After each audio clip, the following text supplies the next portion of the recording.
I am more than a little annoyed with myself right now.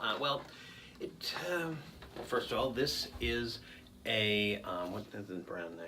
A Husky tape measure holder, slightly modified from Home Depot. And what it's been modified to do is hold a PKE meter. And as you might notice here, this is a Spirit Halloween PKE meter that has been somewhat modded, and I'll get to those mods in a moment. But here's the thing. I have been modding this and got a lot of extensive footage. I don't know how much footage, but I edited it down to 22 minutes and 44 seconds. So that's a lot of footage. So even if I wasn't a habitual procrastinator, no, it is a habitual. It's only an habitual if you got a Cockney accent. It would still have taken a long time. As it was, I finally finished earlier this morning, or yesterday, because I did take a few hours nap after that, at 4 a.m.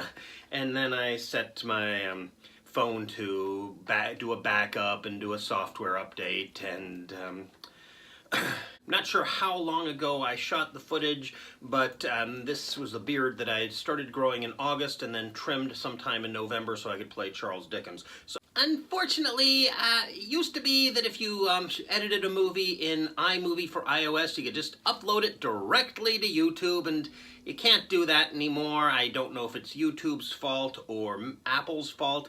I'm leaning towards YouTube because if it was Apple's fault, why would they still imply that you can do it? Unless the problem is on the other end. Of course, then again, I've also upgraded to YouTube Premium, so maybe that's the problem. If anybody knows, give me a link in the description. Anyway, there was not enough room on my phone to save it as a film file, so I was trying to clear space, and maybe it's because I was up until 4 and only got a few hours of sleep, and I thought, hey, look at all this footage I shot of modding my PKE meter. I don't need that.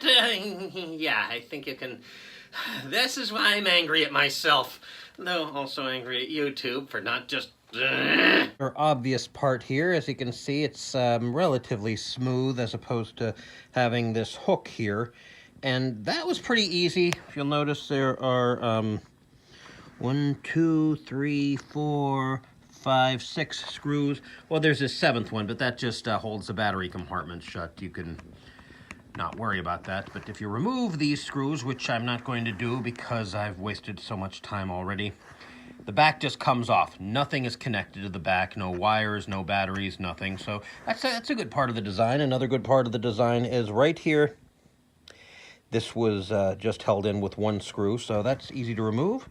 And then, using some advice I got from the Ghostbusters of Larimer County, link in the description, I made a mold of the back of the PKE meter using this Alumilite mold putty, which is, I don't know if it's actually silicone, but it's basically like that. You mix equal amounts of the 2 putties together, then you put it on there, then you let it dry, and after that, I filled the crevice with Milliput, which is the Lilliputian name for millipede, and this was the thing that was recommended by the Larimer County Ghostbusters.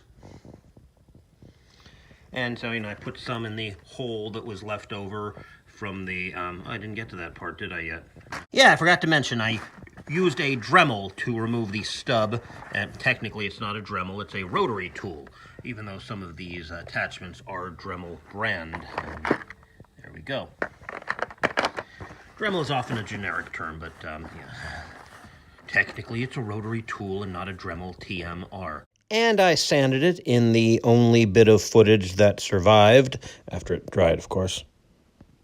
After that, I painted it using this Tester's black metallic spray enamel, and then after that dried, I used this Rust-Oleum matte clear and liquid latex to cover up the parts I didn't want sprayed, and as you can see, I did not do the best job. I should have let it dry longer, but you get the idea, right? Yeah, I also, you can hear it, right? Added this mute switch. I mean, pretty simple, just, cut the wire and then put a switch in between, I mean, that's, do I really need to explain that? And the other thing I did here, can you see this? Yes, I rewired the lights so they'd be film accurate, using this excellent wiring diagram from the Ghostbusters of Aberdeen. Props to them. Link in the description, maybe? So, all in all, I did an okay job, I think. Certainly, this is going to help if I do a fan film and want to just put in my own sound effects. That way I won't have to just mute the audio and then try to loop the dialogue and the ambient noise. And yeah, you know how that sort of thing works, right?